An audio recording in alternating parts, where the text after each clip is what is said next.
1 Kings chapter 13. A man of God came from Judah to Bethel by the word of the Lord, while Jeroboam was standing at the altar to burn incense. He cried out against the altar by the word of the Lord. Altar, altar, thus says the Lord.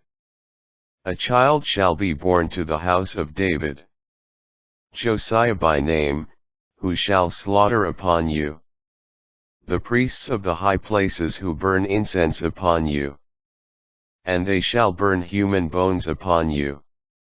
He also gave a sign that same day and said, This is the sign that the Lord has spoken. The altar shall be torn apart, and the ashes on it shall be scattered. When the king heard the word of the man of God, which he was crying out against the altar in Bethel, Jeroboam stretched forth his hand from the altar and said, Seize him. But the hand he stretched forth against him withered, so that he could not draw it back. The altar was torn apart and the ashes from the altar were scattered, in accordance with the sign the man of God gave by the word of the Lord. Then the king said to the man of God, Entreat the Lord, your God, and intercede for me, that my hand may be restored. So the man of God entreated the Lord, and the king's hand was restored as it was before. The king told the man of God, Come with me to the house for some refreshment, so that I may give you a present. The man of God said to the king, If you gave me half your palace, I would not go with you, nor eat bread or drink water in this place.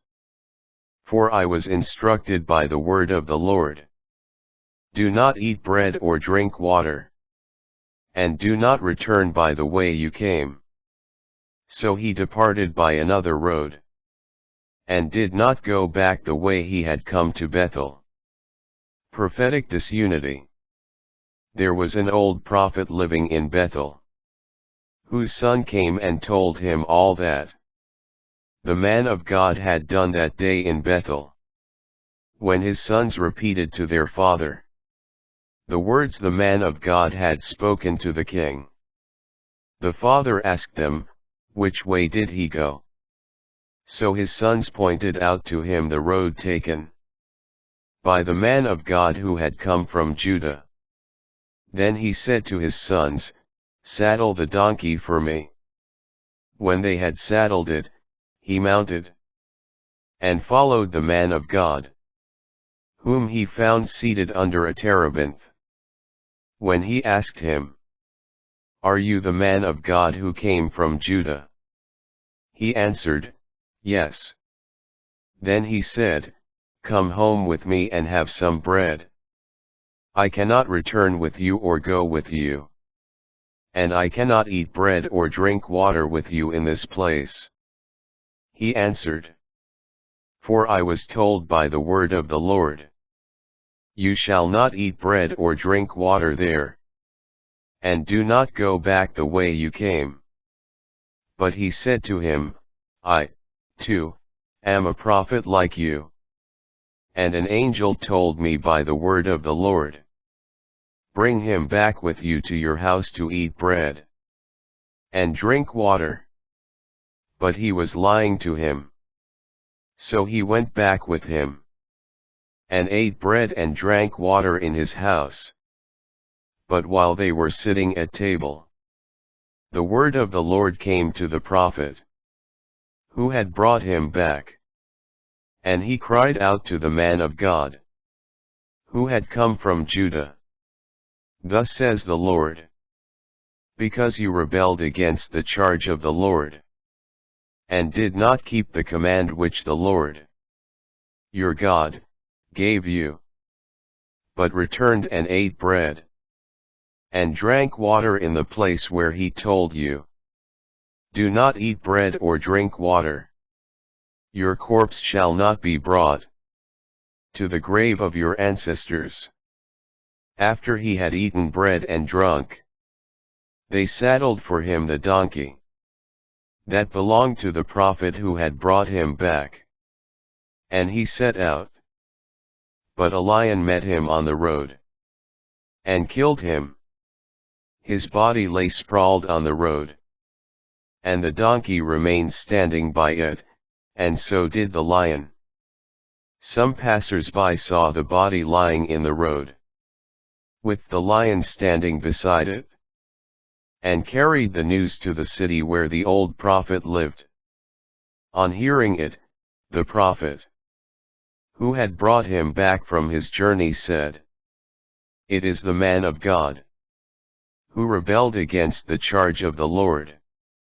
The Lord has delivered him to a lion, which mangled and killed him, according to the word which the Lord had spoken to him." Then he said to his sons, "Saddle the donkey for me," and they saddled it. He went off and found the body sprawled on the road, with the donkey and the lion standing beside it. The lion had not eaten the body nor had it harmed the donkey.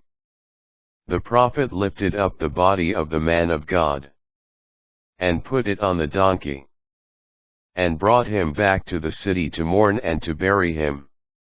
He laid the man's body in his own grave, and they mourned over it. "Alas, my brother." After he had buried him, he said to his sons, "When I die, bury me in the grave where the man of God is buried.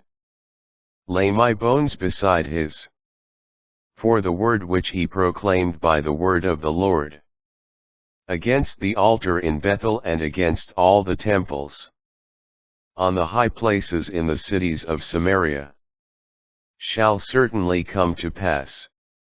Even after this, Jeroboam did not turn from his evil way, but again made priests for the high places, from among the common people. Whoever desired it was installed as a priest of the high places. This is the account of the sin of the house of Jeroboam, for which it was to be cut off and destroyed from the face of the earth.